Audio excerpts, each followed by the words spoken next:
Legal quest में आप सभी का स्वागत है मित्रों। मेरा नाम है कल्पेश सूर्यवंशी।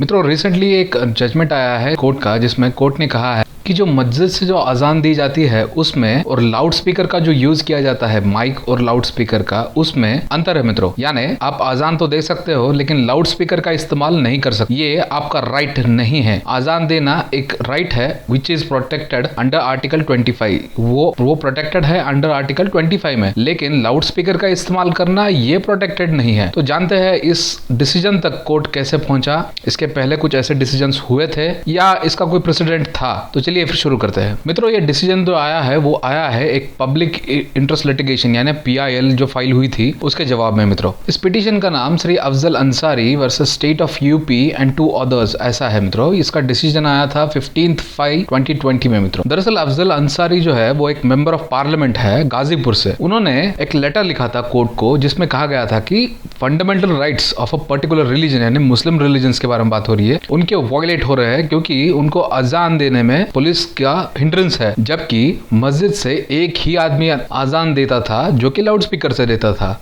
उसमें भी पुलिस हिंड्रेंस कर रही है। ऐसा एक उन्होंने लेटर लिखा था हाई कोर्ट। उसके बाद सलमान खुर्शीद जी जो कि सीनियर एडवोकेट है सुप्रीम कोर्ट के, उन्होंने भी ऐसे एक लेटर लिखा था फर्रुखाबाद, तरस और गाजीपुर इन डिस्ट्रिक्ट्स के जो मुस्लिम पॉपुलेशन थी उनके ग्रीवियंस के रिगार्डिंग। उनको भी जो लोकल एडमिनिस्ट्रेशन है वो उनको हिंड्रेंस कर रहे थे, उनको बैन कर रहे थे अजान देने से। और according to Salman Khurshid sir, उनका मानना था कि ये उनका एक फंडामेंटल राइट है और ये जो लोकल एडमिनिस्ट्रेशन है वो उनका राइट्स का वायलेशन कर रही है वहां पे। उनके साथ में ही मिस्टर एस वसीम एक कादरी जो कि एक सीनियर एडवोकेट है, उन्होंने भी इसी कॉन्टेक्स्ट में एक लेटर लिखा था। इस सब के बाद मिस्टर अफजल अंसारी ने एक proper public interest litigation file किया कोर्ट में 30/4/2020 में। कोर्ट ने ये सारे लेटर्स का और ये PIL का क्लबिंग करके ये PIL हियरिंग के लिए बोर्ड पे ले लिया। तो इसमें जो पिटिशनर है उनका कहना यह था कि अजान was introduced by prophet Mohammad, it was recited by a person from mosque in a loud voice. यानी यहाँ पे उन्होंने एक हिस्ट्री बताई थी अजान कैसे चालू हुआ, किसने चालू किया। उसके बाद जो डिफेंडेंट है यानी रेस्पोंडेंट जो है, उन्होंने कहा था कि ऐसे नंबर ऑफ गवर्नमेंट ऑर्डर्स है, जैसे कि ऑर्डर 144 का है CRPC में, या फिर कोविड-19 के जो गाइडलाइन स्टेट ने इशू किए हैं इस महामारी को फैलने से रोकने के लिए, कि स्टेट ने इशू किया था कि आप बहुत सारे लोगों को एक जगह पे जमा नहीं कर सकते, उनको बुला नहीं सकते, उनका कांग्रेगेशन एक जगह पे नहीं कर सकते। और जो स्टेट के रिप्रेजेंटेटिव थे उनके काउंटर एफिडेविट में कि अजान is a call for congregation to offer prayer at a mosque, यानी अजान अगर आप दे रहे हो तो आप लोगों को लाउड स्पीकर से बुला भी रहे हो, और अगर लोग लाउड स्पीकर से बुलाने के बाद अगर एक जगह पे जमा होते हैं तो ये क्लियर वायलेशन है कोविड-19 के जो गाइडलाइंस दिए है उसके। और जो रिसेंट गवर्नमेंट के ऑर्डर्स है, वेरियस ऑर्डर्स है, उनमें ऐसा बताया गया है कि नो रिलीजियस एक्टिविटीज, कौन सी भी रिलीजियस एक्टिविटीज अभी ये सिचुएशन में आपको चालू नहीं करनी है, उसको रेगुलेट नहीं करना है, ऐसे क्लियरली उसमें बताया गया है। साथ ही साथ गाजीपुर के जो डिस्ट्रिक्ट मजिस्ट्रेट है उन्होंने एक मीटिंग कंडक्ट की थी सारे रिलीजियस लीडर्स के साथ में और डिस्ट्रिक्ट सिटीजन्स के साथ में। ये सब होने के पहले यानी जब गाइडलाइंस इशू हुई थी तभी उन्होंने एक मीटिंग कंडक्ट की थी, जहां पे सब लोग जो भी वहां पे रिलीजियस लीडर्स बुलाए गए थे वो राजी थे इस बात को लेकर कि वो ना ही कोई रिलीजियस प्रैक्टिस करेंगे, ना ही कोई कांग्रेगेशन करेंगे रिलीजियस, जहां पे लोग जहां इकट्ठा होंगे फिर उनको बुलाया जाएगा, ऐसे कोई चीज वो नहीं करेंगे। और ना ही ये एक डिस्प्यूटेड इशू है। उसके साथ ही साथ में रेस्पोंडेंट की साइड से ऐसे भी कहा गया था कि जो गाइडलाइंस इशू किए थे इसके बाद में 24 मार्च 2020 से लेके अब तक किसी भी मॉस्क में अजान की प्रेयर नहीं हो रही है और इसके बारे में किसी ने कंप्लेंट भी नहीं की है। और क्योंकि उन्होंने एक मीटिंग लेके, DM साहब ने एक मीटिंग लेके सब रिलीजियस लीडर्स को बिठा के उनके सहमति से ही ये कराया था, इसलिए कोई अलग से ऑर्डर उन्होंने नहीं निकाला था इस बारे में। तो इसके इश्यूज क्या होते हैं, ये इस पिटीशन के इशू क्या निकालेंगे? तो इशू है अजान देना ये एक फंडामेंटल राइट है, और वो भी कोई साउंड एम्पलीफाइंग डिवाइस से, यानी लाउड स्पीकर, माइक या जो भी डिवाइस है जो कि साउंड एम्पलीफाई करता है उस डिवाइस से, क्या ये एक फंडामेंटल राइट है जो कि आर्टिकल 25 में आता है? ये तो हुआ issue 1। Issue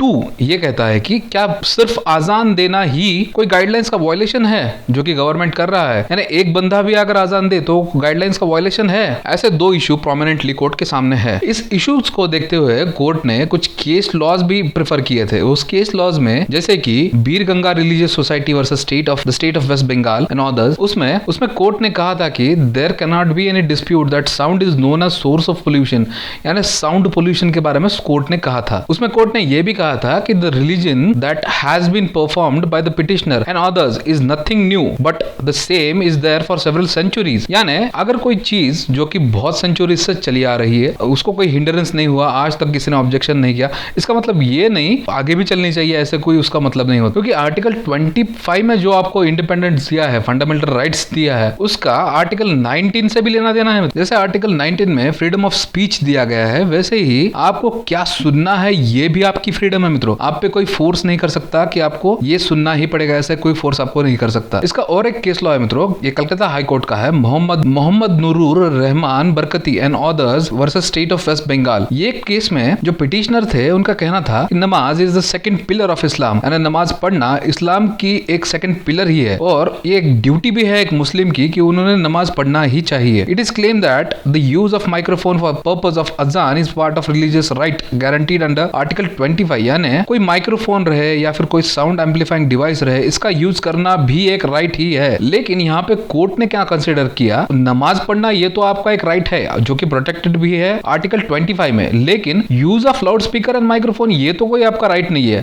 as of a right नहीं है। अगर आपको जो लोकल एडमिनिस्ट्रेशन है उन्होंने अगर आपको एक प्रॉपर रिटन परमिशन है वो दी है तो वो बात अलग है, लेकिन एज अ राइट आप इसको नहीं ले सकते और ये कोई आपका इस्लाम का इंटीग्रल पार्ट नहीं है। ये और एक केस लॉ है मित्रों जो कि ईयर 2000 की है। इसमें क्या कहा गया था कि कोई भी रिलीजन या फिर रिलीजियस सेक्ट कोई ऐसा क्लेम नहीं कर सकता कि यूज ऑफ लाउड स्पीकर और सिमिलर इंस्ट्रूमेंट्स, यानी कोई इंस्ट्रूमेंट हो या फिर लाउड स्पीकर हो जो कि साउंड को एम्पलीफाई करता हो, वो उनकी जो प्रेयर है, जो भी उनका एक स्पिरिचुअल प्रोसेस है, उसका एसेंशियल पार्ट है, ऐसे कोई नहीं बोल सकता मित्रों। यहाँ पे कोर्ट की ऐसी फाइंडिंग्स थी कि ये कोई फंडामेंटल राइट नहीं है यूज ऑफ लाउड स्पीकर आपके लिए। ऑन द कॉन्ट्रेरी, अगर आप लाउड स्पीकर का यूज करते हो तो आप नॉइज पोल्यूशन रूल्स जो है उसके वायलेशन कर रहे हो और उसके वायलेशन का जो भी आपके ऊपर वो एक्ट के हिसाब से और रूल के हिसाब से जो भी आपके ऊपर पेनाल्टीज रहेंगी, चार्जेस रहेंगे, वो आपको पे करने पड़ेंगे और आप उसके लिए गिल्टी भी रहेंगे मित्रों। यहाँ पे आर्टिकल 21 के बारे में भी बात की, अगर किसी पर्सन को कोई चीज सुननी ही नहीं है, उसको अगर वो सुनने में कोई इंटरेस्ट ही नहीं है, तो उसको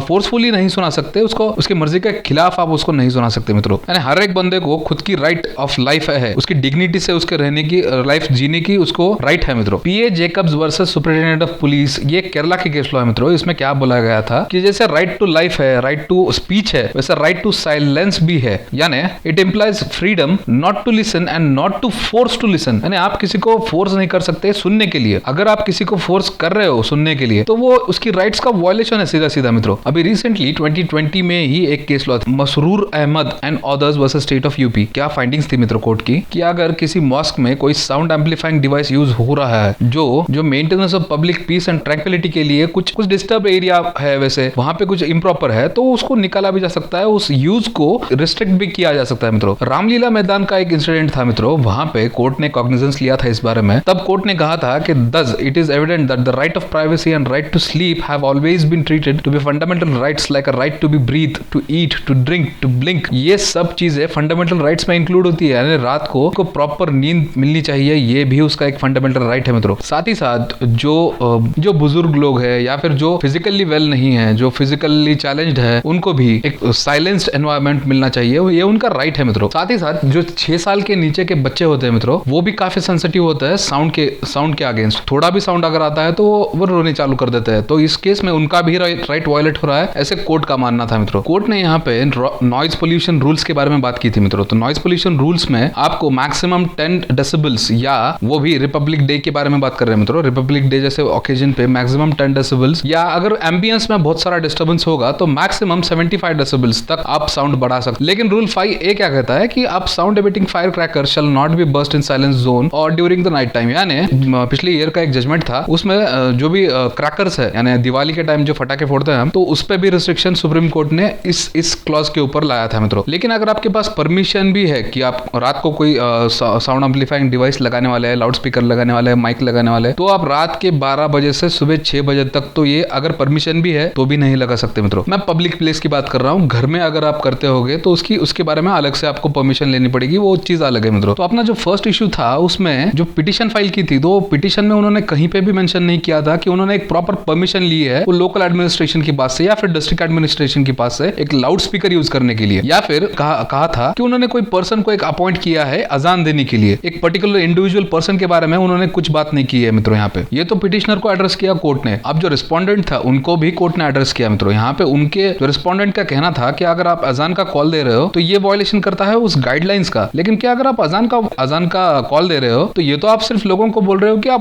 नमाज पढ़िए, तो ये नमाज तो घर पे भी पढ़ी जा सकती है, तो ये तो कोई वायलेशन नहीं हुआ गाइडलाइंस का। साथ ही साथ जो डिस्ट्रिक्ट एडमिनिस्ट्रेशन है उनकी एक ड्यूटी है, साथ ही साथ जो डिस्ट्रिक्ट एडमिनिस्ट्रेशन है उनका ये राइट होता है कि वो ऐसी चीजों को होने से रोके, और एक ड्यूटी के नाते उनको ये करना ही चाहिए कि अगर कोई लाउड नॉइज होता होगा, लाउड साउंड पोल्यूशन होता होगा, तो उनका एक ड्यूटी बाउंड है कि वो ऐसे इस प्रोसेस में एक्ट करना चाहिए कि उस रिस्ट्रिक्ट करना चाहिए। डिस्ट्रिक्ट एडमिनिस्ट्रेशन की ना ही एक राइट है बल्कि एक ड्यूटी है कि अगर कहाँ पे साउंड पोल्यूशन होता होगा या फिर लाउड स्पीकर का यूज होता है जो कि जिसके लिए एक प्रॉपर परमिशन नहीं ली गई है, या फिर कोई नॉइज पोल्यूशन का वायलेशन हो रहा है, तो वहां पे उस डिस्ट्रिक्ट एडमिनिस्ट्रेशन को पूरी पावर है और उनकी ड्यूटी भी है कि उसको रिस्ट्रिक्ट करना चाहिए। तो इस तरह से मित्रों कोर्ट ने यह कहा कि आप अजान तो दे सकते हो, लेकिन एक इंडिविजुअल पर्सन को देना होगा, और वो भी बिना किसी साउंड एम्पलीफाइंग डिवाइस के, बिना माइक के, बिना लाउड स्पीकर के, फिजिकल ह्यूमन वॉइस से ही देना पड़ेगा, और एक ही बंदा वो दे सकता है जो कि अपॉइंटेड होगा उस प्रॉपर मस्जिद के